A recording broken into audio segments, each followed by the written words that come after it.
The Missouri football team is on their way back to Columbia right now, the 2015 Citrus Bowl champions. Today, Mizzou beat the Minnesota Gophers 33-17. The Tigers were in the hunt for their first back-to-back 11-win seasons, getting started in the first quarter. Wasn't a good start for Matty Mock. His first pass is picked off by Derek Wells. This would be one of two interceptions in the first quarter for the QB. Then moving on into the second quarter, 7-3 Minnesota. Mock passes it to Bud Sasser for the 25-yard touchdown.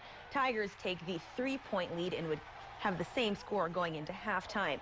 Then third quarter, Minnesota responding. Mitch Ladner would find Max Williams. He rumbles his way 54 yards, jumps over a defender, and would jump over another for the touchdown. So the Gophers are up 14-13. Later, Mock would help himself again. He runs it right up the middle for the score.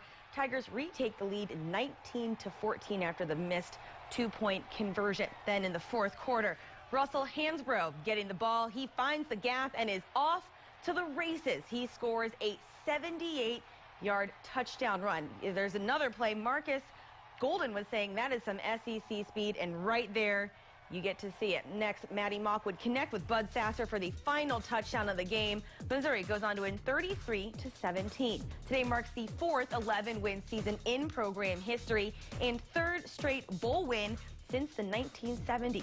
ABC 17 Sports Director Austin Kim is at the much calmer Citrus Bowl right now. Austin, fans saw some new plays in tonight's win. Well, yeah, sure, they saw a lot of exciting plays like they saw in your highlights, but it took them a while to get really settled in. They got off to a cold start, the Tigers did, and they had to go deep into the playbook to really get them going. You know, Harold Brantley was involved in a fake punt. He actually took the ball and ran it 18 yards, and he plays defensive tackle, not really the guy you think to run the ball. Nonetheless, he gets the job done. The Tigers also tried an onside kick to begin the second half. And you also have to think about the fake field goal that they tried that did not work. But nonetheless, it was bold on the coaching staff's part. They were able to get the guys going, especially on offense. And it was really the seniors that helped the way, like Marcus Murphy, Bud Sasser, who caught those two touchdowns from Matty Mock. And you had a guy like Mitch Morris on the offensive line. He was able to help the running backs rush for 337 yards. That's pretty incredible.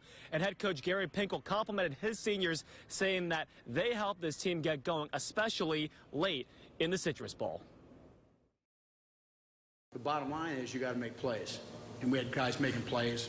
These guys right here, some of the other teammates made plays, made blocks, and got a chance to pull away in that game. So, you know, I think that, you know, the makeup of being a good team that can win in the fourth quarter is the guts of your team and playmakers like these two guys next to me.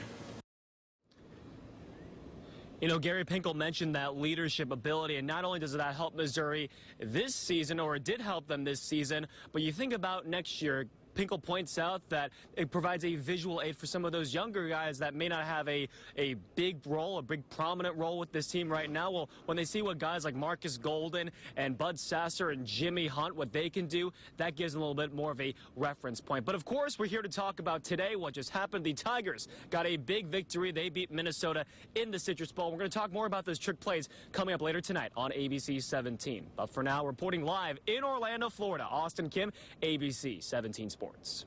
Thanks, Austin. Tonight, we are learning the name of the 4 underclassmen who submitted their names for early entry evaluation from the NFL.